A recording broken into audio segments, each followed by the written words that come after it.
Hello everyone, welcome to today's video. In this video, we will be learning about what is stock market and how it function, how a company gets listed in stock market, and what are the steps or what are the things that happen after a company gets listed in the stock market.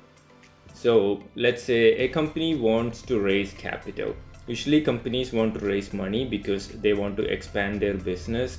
Maybe they want to do more research or introduce a new product in the market, which they hope that if they do it, they will expand their business and they will potentially make more profit out of it eventually. So usually for that reason, company wants more money, and usually when companies want more money, they can either go to a bank and ask for a loan, or they can sell a portion of their company to uh, other investors. So these investors can be either private investors, which is called as like angel investors, or they can sell it to the public through the stock market. So that is the reason why the companies gets listed on the stock exchange, where they sell a portion of their company so that people like you and me or anyone who is interested can go and buy that company. So the company is okay, let's say if the company decides, okay, 30% of this company, we are going to sell it to the public. What they do is there is a process called as initial public offering, in which they decide how many number of shares that will be, and what is going to be the cost of each share. And they tell that, okay, by this date this company will be listed and people can start applying for the IPO. So if there is enough application and enough interest from the public and other investors, the IPO process go through and the company gets listed in the stock exchange. And let's say there are 100 shares that is going to be listed in the stock exchange, and each stock gets listed or sold for $100. That would essentially determine the market cap of that company, which would be the outstanding shares divided by the cost of each share. So that would be the market cap of that company, which is $10,000. And this is how the company gets listed in the stock exchange. That means the company, if you go and search for that stock, let's say if that company was Tesla, if you go and search something like TSLA, that would show up as the stock, and that would have a market value of $100 per share at that point of time. So the people who already bought that share basically paid money and bought this company stock in their portfolio. So why would they buy that company? Because they believe in that company. They want the company price to go higher eventually so that they can make a profit out of this stock, right? So eventually that is the whole idea of investing in the stock market. So you want the company price to go higher, and you want to make potential profit out of it. So what happens? So after, let's say, the 100 shares, 100 people, like let's say, assume in this case only retail people bought this company and 100 people bought this company. 100 people bought this company for $100. That is how the market cap is $10,000. So the company, after getting listed, the people own this share. They want to sell this to somebody else who wants to buy that stock.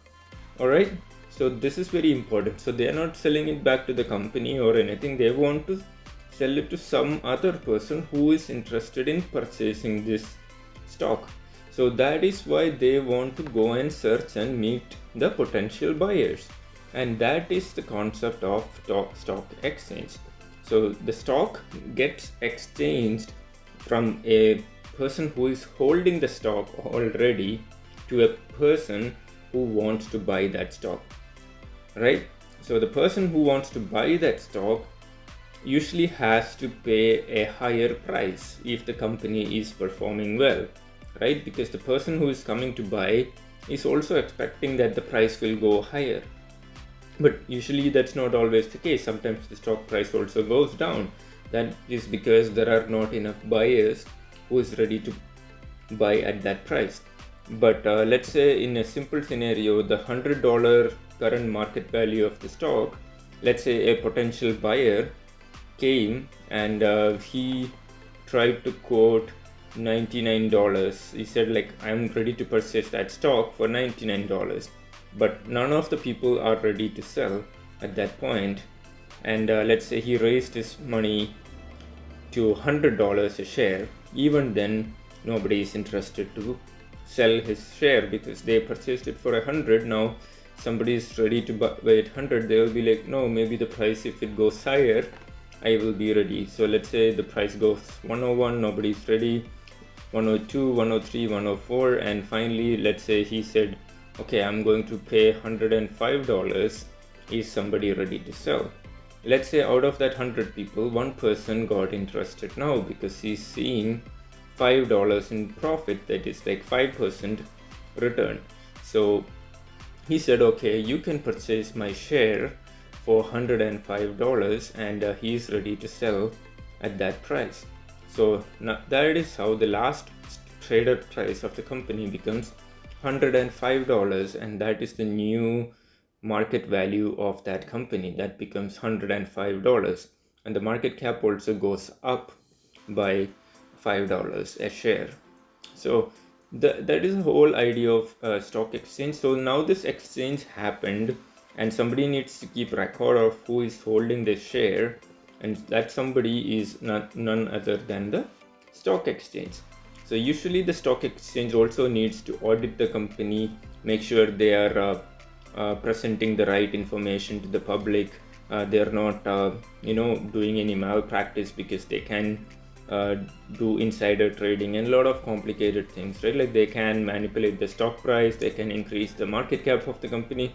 So it needs to be regulated so that people feel like normal people feel that they are not cheated, and their money is not getting lost. So to build confidence among the public, they need to have a transparent system. So that is the reason why somebody needs to keep a record of what's happening, who is owning the share, and all those information. That is why the stock exchange exists. And the last point is the demand and supply decides the price of the stock. So you might have already understood that. Let's say that person who is ready to pay $105, that is the demand, right? Like, so the person is ready to pay a higher price, so that is why somebody is ready to sell his share, and all of them are actually believing in the company, and that is the reason why you can see that the price of the stock start to rise, because there is more demand. The same thing happens when there is any negative news in the market. So let's say there is negative news for this company, and nobody is interested to purchase the share. People who are already owning that share, let's say they bought it for $100 tomorrow, they are also panicking because the company is not performing, the profit of the company is going down, the company is not spending money well enough. The price starts to go down, 98, 97. So all these people will be ready to sell at a loss, and that is how the price starts to go in the lower direction. So the supply is more, the price drops. If the demand is more, the price goes higher. So that is all the basics of stock market. Hope you all guys understood what I tried to explain in today's video. Please hit the like button if you're interested in this video. Thank you for watching.